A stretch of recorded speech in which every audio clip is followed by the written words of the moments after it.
Ladies and gentlemen, welcome to this episode of Fuck This Week, brought to you from I'm doing very little to dismiss rumours of my metropolitan elitism and hipsterness and middle class.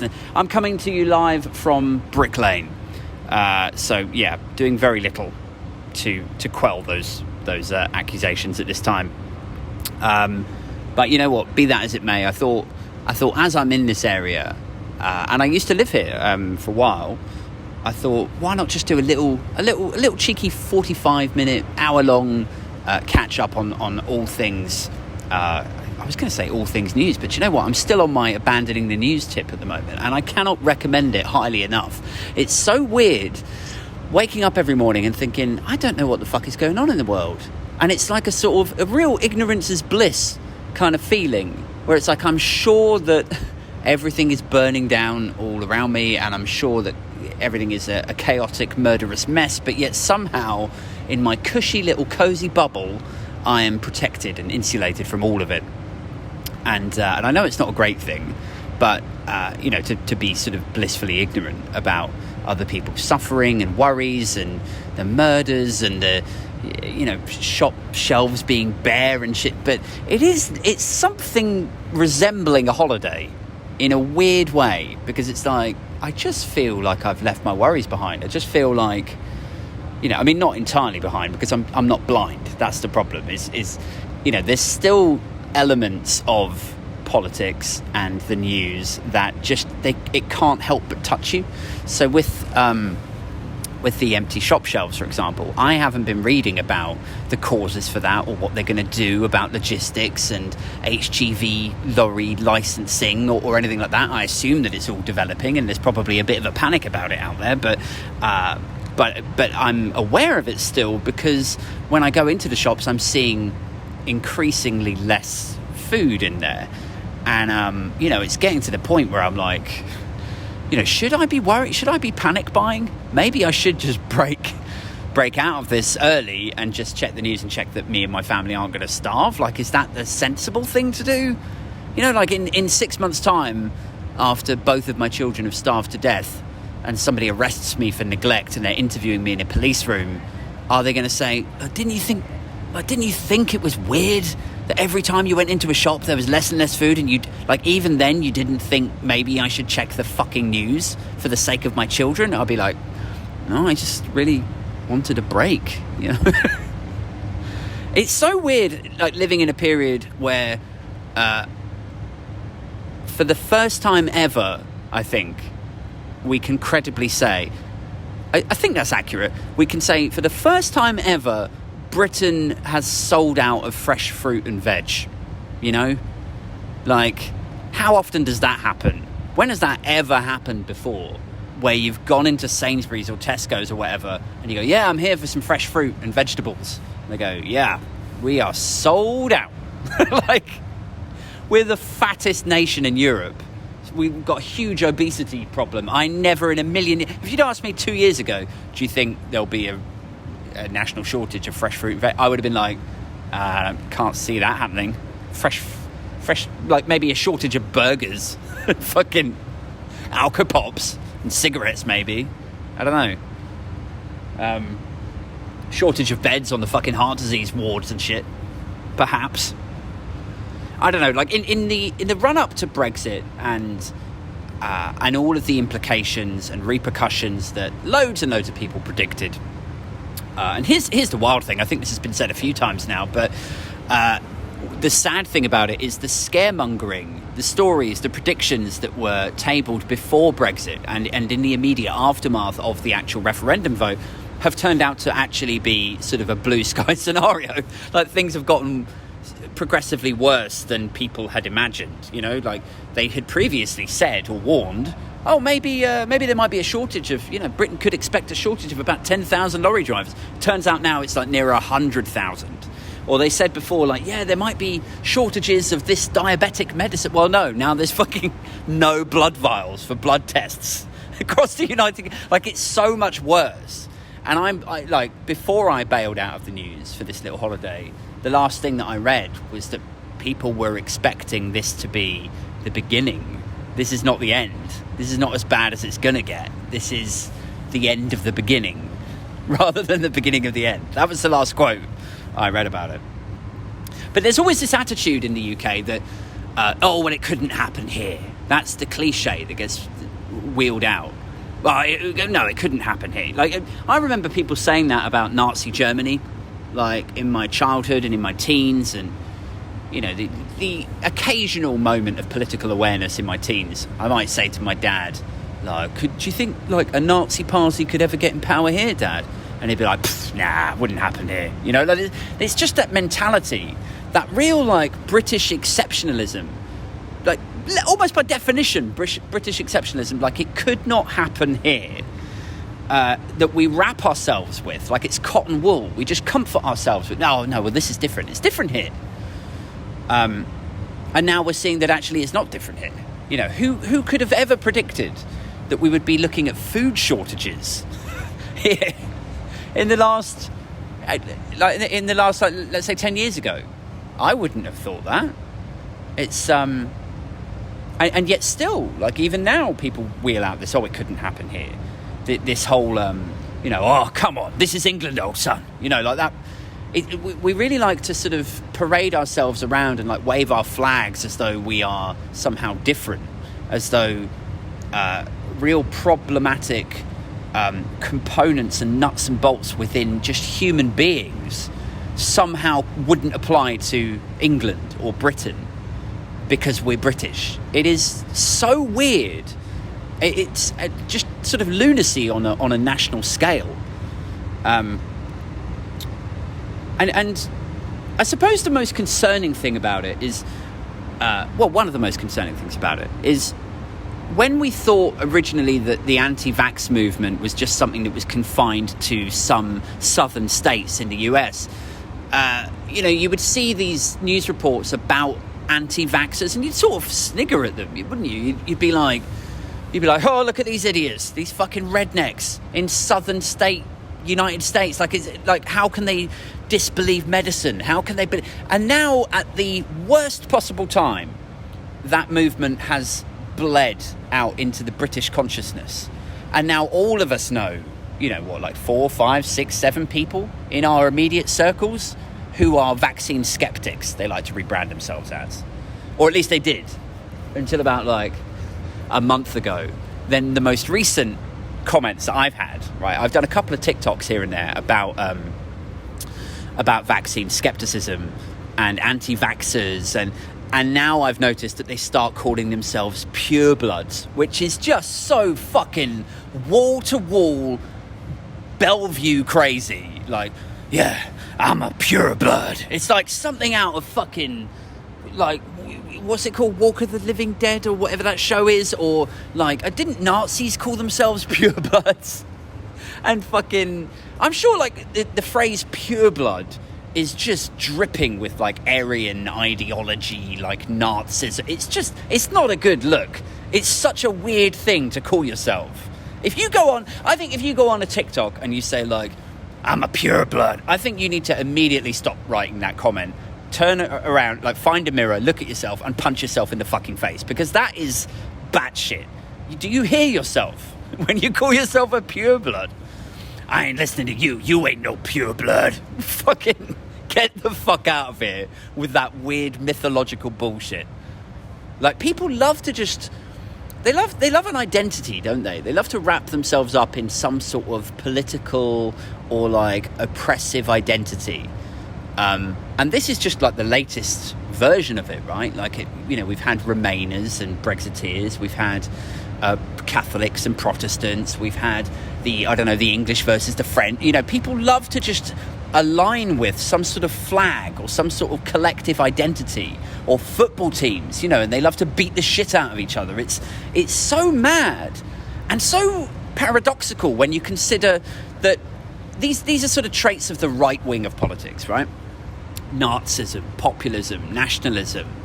To need to align yourself with a collective identity would, traditionally speaking, I think, sit in the sort of left of the political sphere. Because you'd be like, yeah, let's all work together. We're a collective. That's like fucking communism is like, that's what the word basically means. A community working for the communal good. Let's work together under one umbrella. And yet, for some reason, at its most base level, the right of the political landscape seem to align to this like flag waving, beat the shit out of each other, nationalist, populist nonsense. I don't know what it is about that, but there's something there, isn't there? I wonder what it is that just trips people into being like, yep, okay, now I'm into collective identity. Now I'm into strength in numbers. And oh, cool. Okay, so do you want to fund a hospital then for the greater good? No, fuck off. Fuck off. I'm not funding a fucking hospital. I just want to wave my flag. I don't know. I think between power cuts, imperial measures, and wanking over the war, at the current rate of regression, I would be gobsmacked if we don't have town square hangings and people bludgeoning each other in an amphitheatre while Emperor Boris World King Johnson looks on with his thumb raised, yay or nay, in approval. And they just beat the shit out of each other in the amphitheatre for a bird shit stained crate of rotting fruit to feed their families. I think really that's not far off where we're headed. Like when you think, 10 years ago we felt like a Western liberal democracy. And nowadays, where the fuck are we? Like, it feels like every other week there's some announcement by, like, Priti Patel or the wider Tory government where they're either, progressing private school pupils quicker, or they are cutting people's dole, universal credit, or they're talking about the possible benefits of the death penalty, or, like, every fucking week there's another step backwards. And, like, we're seeing it over in the States as well, like in Texas. The pretty much in any meaningful way abolition of abortion. It's so strange to see all this progress getting wound back. And in British politics, it seems like we're moving further and further towards, like, here's my hope, I suppose, is that people wake the fuck up and they realise what a state the country is descending into. Whether that is Brexit related or not, or just through government incompetence, but they see the state of the state or the country decaying and declining, and they start to wake up and they vote for something resembling a progressive alliance. But my gut tells me, like, my faith really in the British public at this stage, or indeed the American public, is that things will continue to progress in a negative direction because there is just too much emphasis in the electorate on empty winning. There's just too much emphasis and personal victory in backing the victor, if that makes sense. Like, so with Boris Johnson's Conservative Party, I have a suspicion that a huge majority of people voted for the Conservatives because they wanted to back a winner. They don't like to back the loser. And I know that sounds really base level and childish and regressive and fucking depressing. And it is, all of those things. But it is, I think there's some truth to it. I think if you ask your mate down the pub, like, would you vote Labour? Fuck Labour, they're never getting it, and then they'll vote Conservative just so then they have the social collateral to greet you the following week down the pub after the election and go, your boys didn't get in, did they? They treat it like fucking football. It is like football. It's like, it's sort of empty winning and symbolism and sort of flag waving, and it's all about who won and who backed that winner. It is like I talk about this so I've been writing a Medium blog, just as a little aside, about stories from my youth and my teens and my 20s that I think are sort of funny. I haven't published it yet, but one of the stories sort of picks up in the council estates where I grew up, where kids would wear T-shirts, like football shirts, of teams, and they would fight each other over who got to be Liverpool, over who got to be Man United in their little game of football in the street, right? And you'd ask them, you'd be like, why do you support Man United? Oh, I don't know. Yeah, my dad does. Why does your dad support Man United? Oh, I don't know. Has he ever been there? No. Has he got any connection whatsoever to Manchester United? No. What about Manchester? No.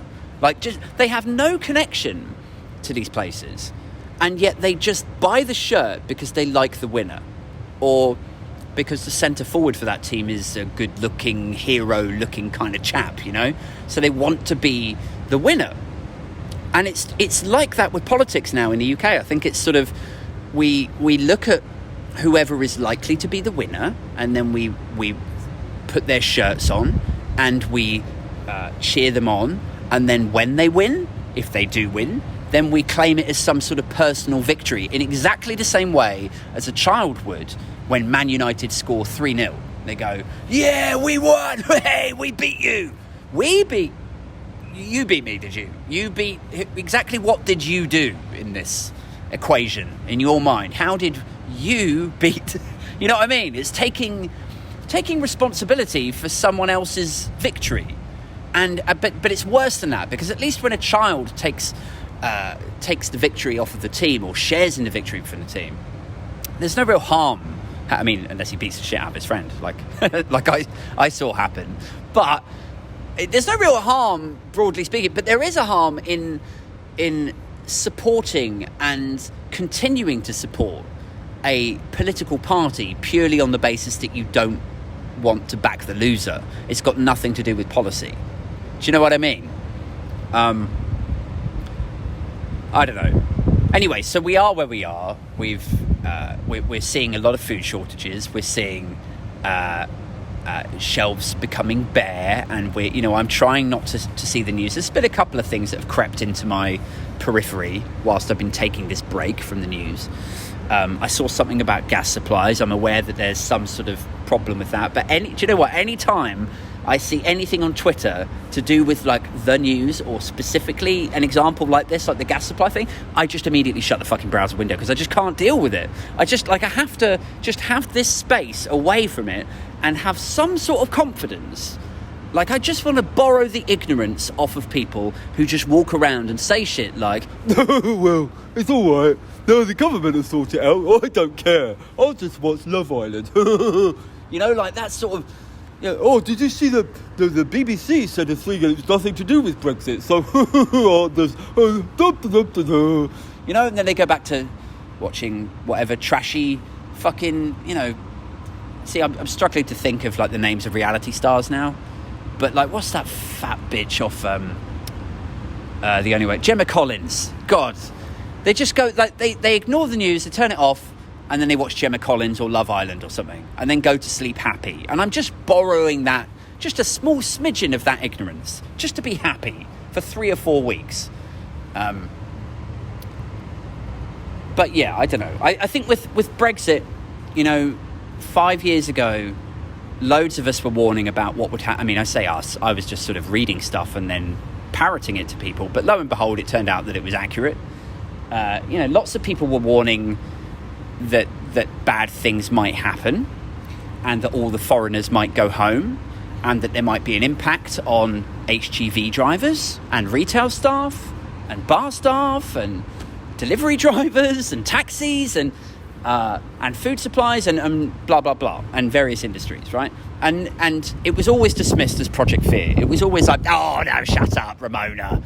And now we are where we are. And I remember saying years ago, I don't even care anymore about being right or wrong. Like, I am relatively certain, this is me, 3 or 4 years ago saying like, I'm relatively certain from what I've read that things are going to get pretty bad as a result of Brexit. And I remember saying, like, I'm not even worried necessarily about things getting bad. What I'm worried about is where the anger goes. And I kind of stand by that. When I was, I guess, 3 or 4 years ago, I would have been about 36, 37.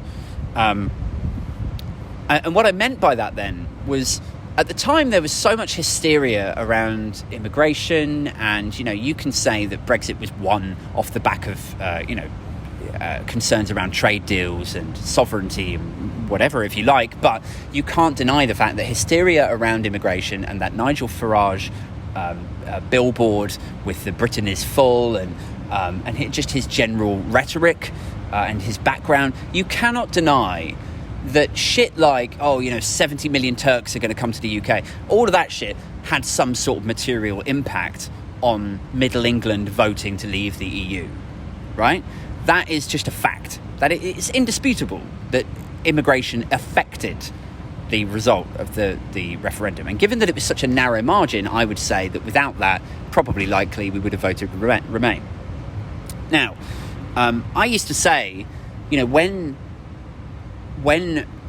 all of the bad shit happens and all the foreigners go home, where does the anger go? And what I meant was, let's say all the Polish go, all the Bulgarians go back home, all the French suddenly go, do you know what, fuck this shit, they go back to Paris and is it Berlin? God, I'm so fucking ignorant with European cities. But everyone goes back to the continent, and suddenly we're left without immigrants, and we're left without people who do the jobs that British people traditionally do not want to do. And suddenly businesses are struggling and closing, and fruit is rotting in fields, and all of the problems that we know now that are real and are causing all of these companies and industries real problems and potentially might leave us hungry. All of these problems, where does the anger go when you've been told, for the last 10 or 20 years in every tabloid, oh, it's the immigrants' fault, oh, it's the brown people, they're at fault, it's the asylum seekers, oh, it's the fucking Bulgarians, it's the Polish, they're coming over here taking your jobs, they get a free council flat, blah blah blah. When they all fuck off and you're left with a country that is struggling and there's no immigrants to blame. I remember saying to friends of mine 3 or 4 years ago, going like, these people are going to wake up one day in 2020 or 2021 and they're going to be like, wait, hang on a second. There's no Polish people around, there's no Bulgarian people around, and my life still sucks. What the fuck? And now we're there. We are literally there in the situation that I sort of joked about as an extreme example only 3 or 4 years ago. We're now in that situation where in droves people have left and gone back to their homelands or mother countries, or they found other countries to go to. Big, banks, organisations, professional services firms have uprooted and then gone to Berlin and Paris and Dublin. It's not that their workforce have necessarily gone home, it's that they've just gone, well, okay, I guess the European HQ has moved, so I'll just go and work in Germany for a bit.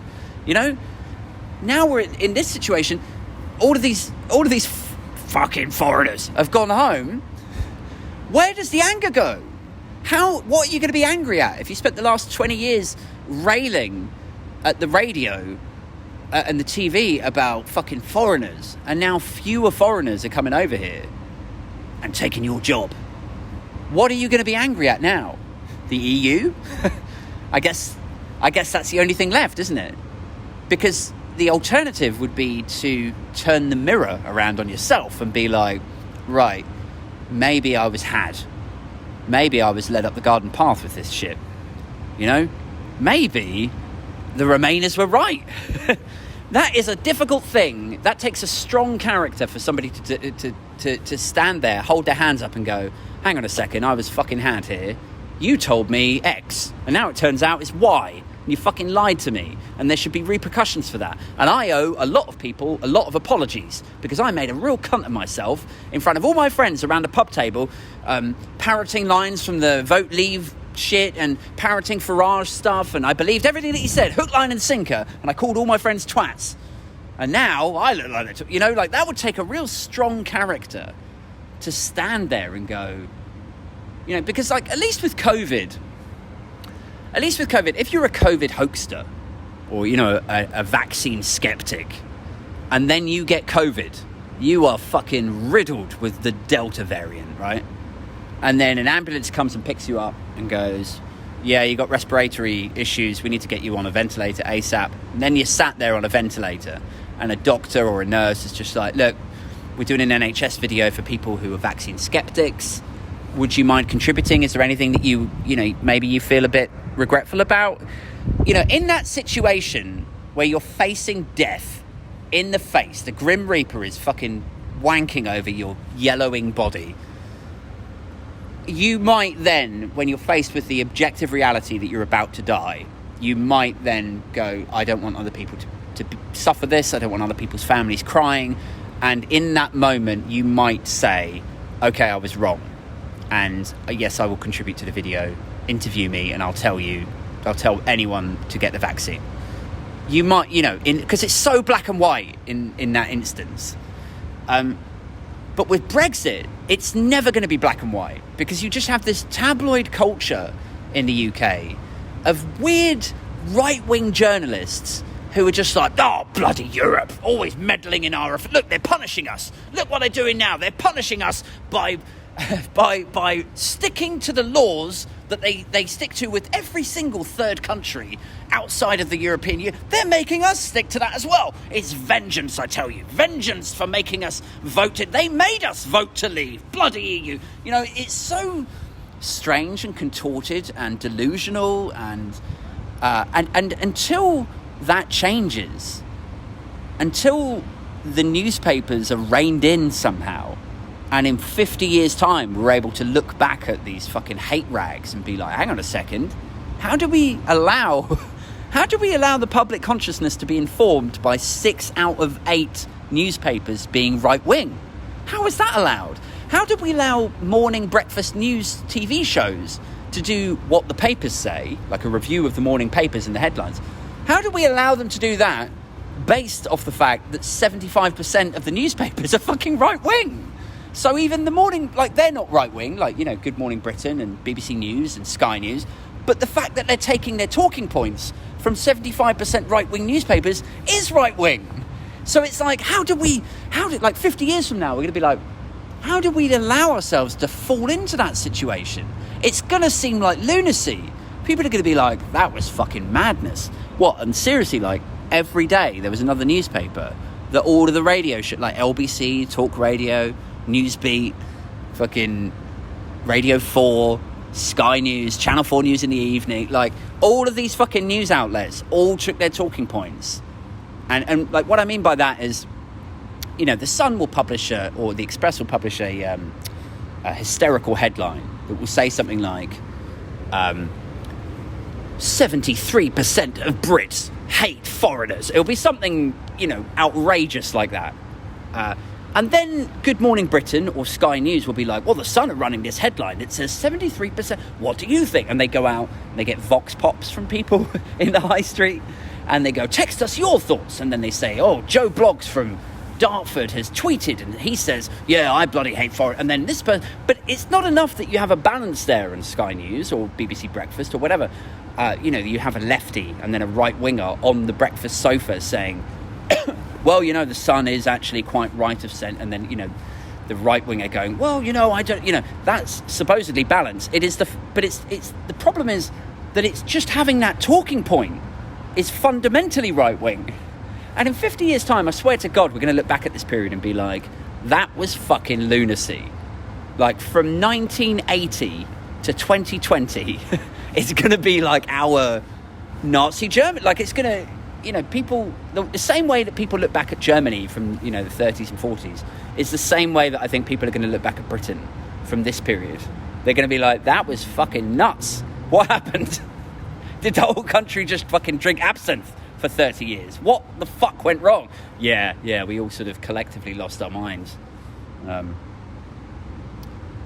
you see it in other, I've been ranting along about Brexit and about the news and shit for, half an hour now, but you see it in other tracts of political life and popular culture and, this obsession with symbolism. The current example that's going around my head is, people don't have to wear masks a lot of the time now. And if you ask people to wear masks, even though it's for their own benefit and the benefit of their families and people they work with and so on, they get really funny about it. They start quoting libertarian shit that they read off a quote thing on Facebook. They're like, you can't force me to wear it. And then what? Where are we now? We are in late September. So in 8 weeks' time, the same motherfuckers will be reprimanding you for not wearing a poppy. So the mask that might save their lives and the lives of their families, or at least help them to, not spread it or whatever, that is, you shouldn't force them to wear something that they don't have to wear.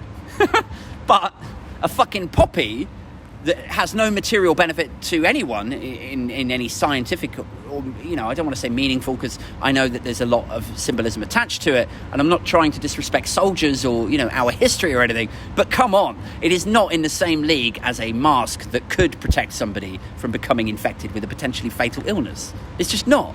And the fact that these motherfuckers can't see the overlap there, the cognitive dissonance that must be employed to 1 minute say, you can't tell me what to wear, and then 8 weeks later go, why aren't you wearing a poppy, is just fucking outrageous. And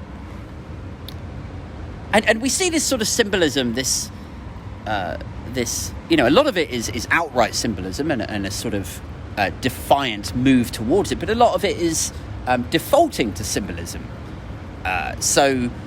And look, I know I'm going way off on a couple of tangents here, but you're just gonna have to deal with it, because this is just me talking to myself like a fucking lunatic.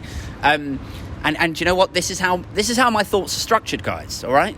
And somewhere in there's a couple of pearls of wisdom, but amongst all of it, you just have to fish through all of the haywire and fucking ranting and drivel. Where was I? Right, so yeah, defaulting to symbolism. So sometimes it's outright symbolism and it's defiant, and it's like, yes, we will put flags up behind us in every TV interview. Flag worship, flag noncing, poppy noncing. And sometimes it's defaulting to symbolism out of desperation. So a great example of that is nurses' pay, right? We will clap for our carers off the back of the greatest challenge for the NHS in fucking 80 years or whatever it was, to have all of these nurses still going in to wards and looking after people, putting their own lives at risk and the lives of their friends and their family if they catch it and spread it and so on. And then at the end of it, they're like, can we just get something resembling an actual pay rise that isn't eaten up immediately by inflation and rent hikes and mortgage rate? Like, can we just have some sort of, like, some dignity? Can we have enough money to just pay our fucking bills, please? Just for 5% pay rise, please, Mr. Johnson. And he's like, no, we'll just clap. We'll just clap for our carers. And the thing that really stinks about that is that this is a guy who, when they asked him if he would take the knee for Black Lives Matter, he said he didn't do gestures. I don't do gestures. That was literally what he said. I don't do gestures. And then 2 weeks later, he was like, you know, when he's backed into a corner of like, you have to give this is the prime time to give nurses more money that they've earned, that they deserve. Give them some dignity. And he's like backed into a corner, and then it's defaulting to symbolism. Then it's like, oh, well, I can offer you a clap. You can have many, many claps. You've worked very hard for them. You should be very proud of these claps. Can I spend them in a store? Can I buy some food with them? No. They're just a one-time only deal. I'll clap for you. It's defaulting to symbolism. My own personal example of this is whenever I moan about childcare, right? And being a father is obviously a huge part of my life, and I love it to death. I love, you know, I've got a little boy who's 5. I've got an 11-month-old baby, and it's me, my girlfriend, my 2 kids, and we are a tight little unit. We are fucking great. And I love being part of a family. And when my little boy talks about being part of a family, it like, even when he doesn't talk about anything, when it's just his face looking at stuff and, you know, working out a puzzle, or it's my daughter just holding a crisp packet and scrunching it and stuff, I could just watch their faces for hours. I'm dripping with love for them, and I'd do anything for them. But there is a struggle and a grueling reality of being a parent that people without children, or people who have childcare locked down in different ways, just spectacularly cannot understand. So if we're talking about you know, people who have grandparents in the picture, you know, they can, when it gets a bit tough or they've had a long day, they can just take the kids round to grandma's and be like, would you mind having them? I'll pick them up on Saturday morning. Oh, thanks, you're a lifesaver. Then they go home, they get some sleep. You know, they order a takeaway. It's just them and their husband, then they can bang the night away and pick, you know, like there's that kind of setup. That is not us. That's not a lot of people. There's other people who earn a fucking shit ton of money, and they can just afford to put both of their kids in like ongoing childcare forever.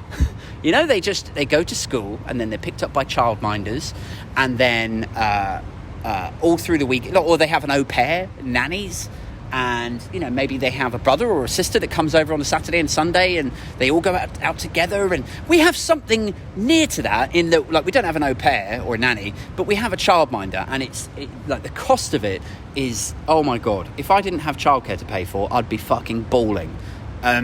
It's so outrageously expensive to just have my children looked after so me and my girlfriend can continue to work, that it is financially crippling. To see that, I mean, I mentioned an 11-month-old daughter and a 5-year-old son, and to put my son gets picked up from school, and then we pick up the pair of them at 5 from the childminder, and that in 1 month is £1,100 out of my salary. Just a huge fucking dent. Like, money comes in, childcare goes out. Like, that's how it feels. And whenever I complain about this, and I get that it's hard to relate to it if you are childless or you have childcare on tap, because it seems like you're just moaning about having kids, but it's a very different thing. I'm not moaning about having children. I love my kids. I'm moaning about the complete lack of support for parents. When you think of, you know, away from the sort of mental health element of it, you know, you should be helping parents to not feel overwhelmed and stressed, and so that they are emotionally healthy and in the best possible state to raise their children, so that you've got a healthy country being raised, right? Away from that, it's economically, it would make sense to have these parents freed up to go back to work and earn more money and spend more money in the economy and buy holidays and save up for cars and all the rest of it. It would make economic sense to have some sort of support structure there for them. So whenever I say there should be financial support, or there should be publicly funded nurseries, or, you know, there's always this attitude of like, oh, if you don't want kids, don't have it. It's like, motherfucker, can you just back up a minute and just put your little soundbite ready to go, 5th gear responses? Just leave them on the coffee table for 2 seconds and listen, right?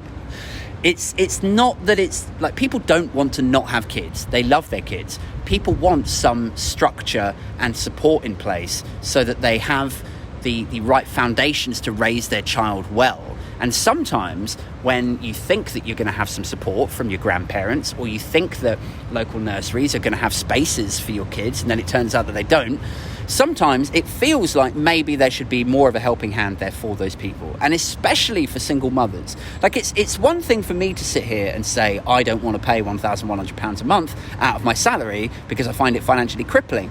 I am able to pay that money and continue to work. I'm in a luxurious, privileged position.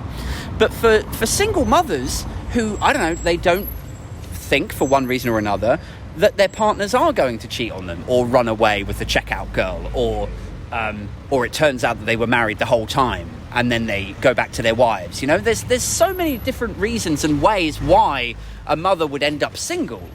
So to then punish her with a complete lack of support for the children that she thought she was going to raise with the other half seems callous, unnecessary, and frankly economically damaging. Like, if you gave her a leg up, she would be back in work, she'd be earning money, and the economy would benefit as a result. And they've run schemes like this in Germany. Anyway, look, I'm going way off on a tangent once again. My original point with this was to focus on when the government defaults to symbolism out of desperation.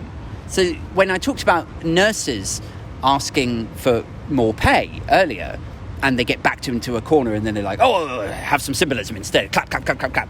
It is the same with childcare. It's like, look, here is a white paper on the benefits of supporting single mums, or indeed any family that needs support and need some help to raise their children in a way that is emotionally healthy and benefits the economy. Here is a white paper that statistically shows other countries like Germany, other countries like Sweden have got this nailed down, and the country has benefited as a result. Here are the irrefutable facts of the situation. Then when they're backed into a corner out of desperation, what do you get?